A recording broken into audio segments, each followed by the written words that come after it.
Pangutana sa ato ang follower. Attorney, pwede ba nga makural ang karsada? Ang amo manggod nga balay kuralon kay dunay ni claim sa karsada nga ila pa kuno. Unsay tubag? Ang tubag depende. Kung ang karsada panag-iya na sa gobyerno o ang gobyerno mao ay nagpahimo ani, dili kini pwedeng kuralon o pribado nga tao. Ang gobyerno lang ang magbuot sa mao nga karsada kay kana para sa publiko.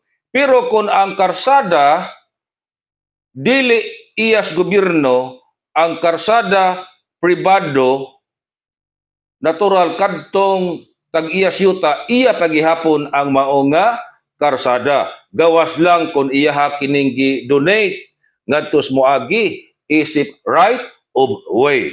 Pero ang unang tan-aw sa balaod, ako malikon, kung ang karsada iyas gobyerno, bisan pag ikaw mo tag-iya niya ng mao nga yuta nga naagian sa karsada, sa gobyerno na kana og dili nimo pwede nga kuralon.